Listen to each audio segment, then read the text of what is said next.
We are ready for the first initial startup.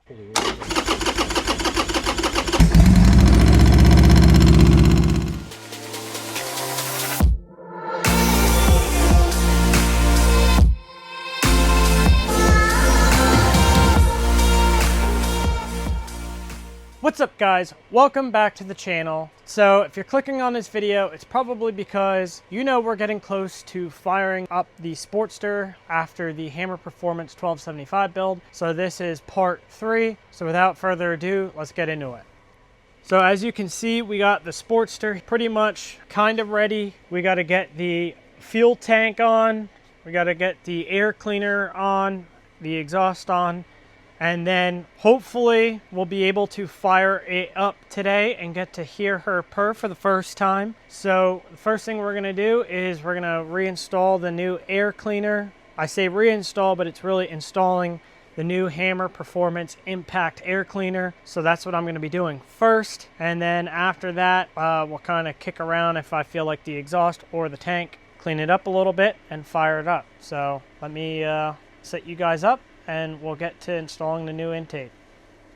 Alright, so if you guys find yourself in a similar situation where you have to try to get the carburetor back bracket on and you got a gasket both sides, it's a pain in the butt. So just put a couple dabs of super glue on to hold the gaskets in place.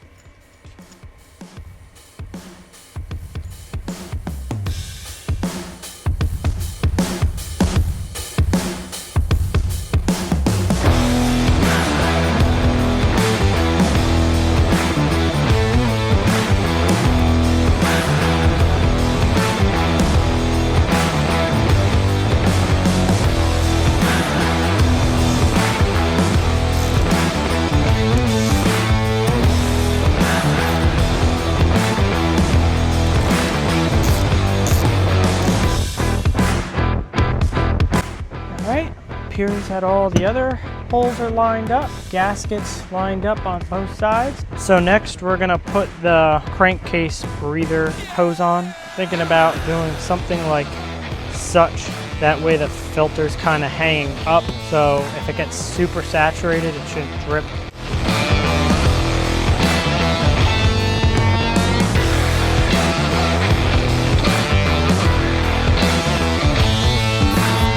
Now we'll proceed on to getting the filter element and the housing.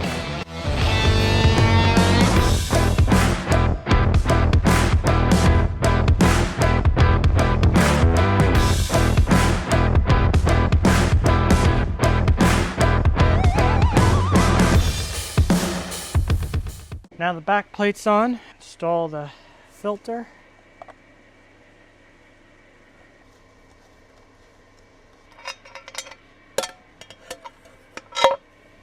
This is the one thing I liked about Hammer's air cleaner, is the fact that it reuses the stock oval or ham can, whatever you want to call it. Mostly because mine had the 100th anniversary medallion on it, as you'll see. So to me that was something kind of important that I wanted to maintain.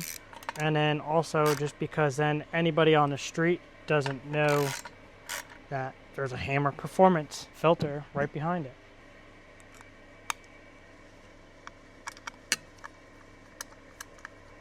Alright, air cleaner's installed. Think just gonna wipe down the air cleaner and the top of the carb and whatnot, and then tank next. Alrighty guys, so we got the lift put back down. We're gonna start by reinstalling the tank. Alright, so we had a hell of a time getting the tank back on due to the harness underneath the bike and then the grommets for the tank trying to sit back down. Had to end up cutting one of the zip ties I put on for the main harness here, so I'll have to try to figure out the best way to get that back on, but I'm not too worried about it. So at this point we're just going to tighten up the front and rear tank bolts. Already got the ground hooked up, got fuel lines hooked back up, and that was a complete pain in the ass. Front first. Good. Rear. These long Allen wrenches definitely help for this part of the process. All right. You have the rubber cap? It's right there. Get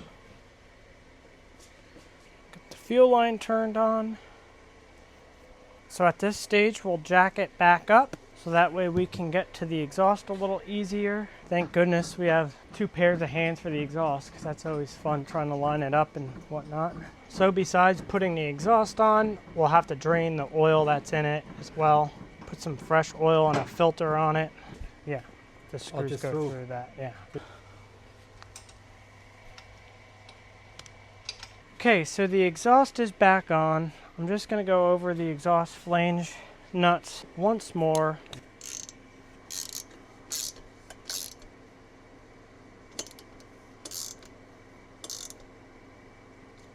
Gonna leave the heat shields off the pipes for now, just until we start it. Just that way, God forbid, if there is an oil leak of any sort, A, it doesn't get on the good part of the chrome, and B, if we have to disassemble anything, it's one less thing we'd have to disassemble.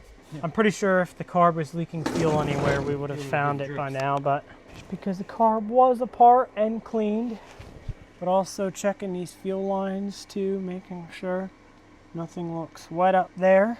All right, so at this point we got pretty much everything back on. Like I said, we're gonna leave the chrome heat shields off just in case there is an oil leak and we have to take the exhaust back off. One less thing we have to do. And then we obviously have to hook this back up. But everything else appears to be good. So we're gonna go ahead, drain the old oil out of this, put a new oil filter on, and then we're gonna see if she starts, guys. So let's get that drain pan underneath and get it filled up.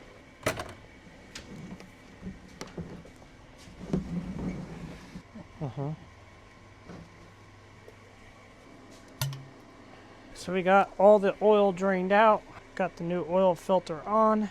Now we add 3 quarts back in. We had to rejack the bike up from underneath because we remembered we were still in 5th gear from getting top dead center. So we had to jack it up so we could manipulate the wheel, get it back in neutral. Hammer Performance says you can use any 2050 oil you want for the break-in. They recommend like even cheap Walmart oil, but I don't know. I'm just particular.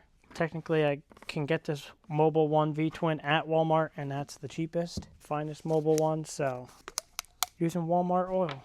Alrighty, guys. So as you saw, we got it filled back up with oil, but nonetheless, we are ready for the first initial startup. So just double checked Hammer's site. We can't run it any longer than 10 seconds. So I'm gonna grab a phone here, timer, let's put for 10 seconds at the time of it firing up. I'll hit start. We're gonna have to choke it here a little bit, or a lot of bit, somewhere in the middle here, hopefully. Ignition's on, chokes out a little bit, and let's see. Probably gonna take a little bit.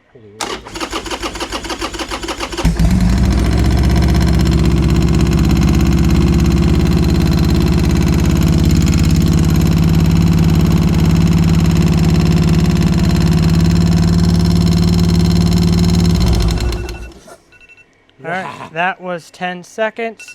Now obviously we heard a lot of top end noise, which we did oil everything down on the top end, but of course until it gets oil back up to the top, we're gonna hear some noise. But just tried to look, and as of now I don't see any oil leaks or anything anywhere. Obviously it ran literally for 10 seconds, so oil barely got through anywhere, but take it as a good sign for now. Now we'll let it cool for maybe 5 or 10 minutes, and then according to Hammer, you repeat that process for 20 seconds, 30 seconds, 40 seconds, and then you're good for your first ride, which it is currently snowing here in eastern Pennsylvania, so definitely not going to be able to do that today. So give it a little bit, and I'll bring you guys back for when we start it for 20 seconds. Alrighty, guys. So time has passed, the bike has cooled down. Now we are ready for our 20-second run-in. Don't mind the shop dog. Snow is falling from the ceiling from the heat in the garage. So we're gonna have to choke this again a little bit. Come around to this side.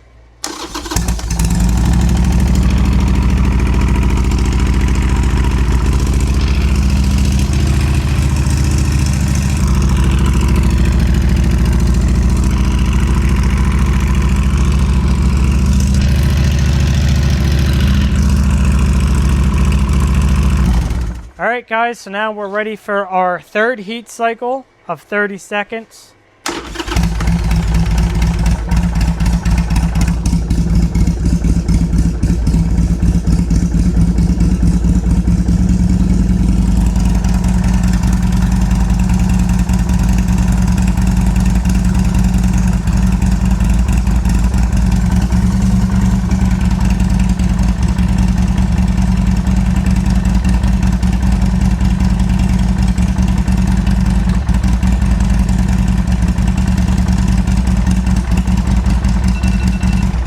All right, now we let it cool off and we'll come back for our 40 seconds. So our final heat cycle, 40 seconds. Here she goes.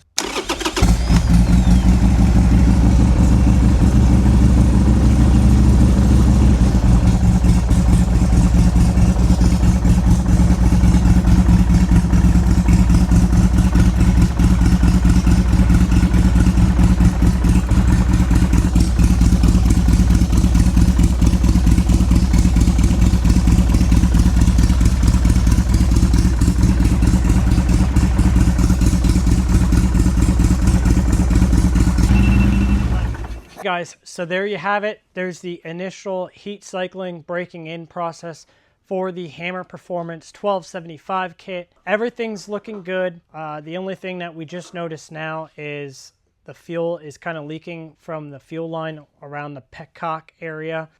So the fuel line's all the way on. Doesn't appear to be any holes or anything in the actual line. So we might just have to add a hose clamp or something. We'll look at that as we go here, but the important part is, so far, the motor itself looks good. Doesn't appear to be any leaks around the push rods, rocker boxes, heads, base cylinder gaskets. So the next part of the process is taking it out on the first initial ride. But unfortunately, like I said earlier, it is snowing here in Pennsylvania, so we can't do that. So until next time, episode 4 will be taking the Sportster out on the road and riding it. So thank you guys for tuning in. If you made it this far in the video, make sure to smash that like button, comment, subscribe, hit that bell icon so that way you guys get notified when I post new videos like this one. Make sure to ride safe, and I'll catch you guys on the next one. Peace!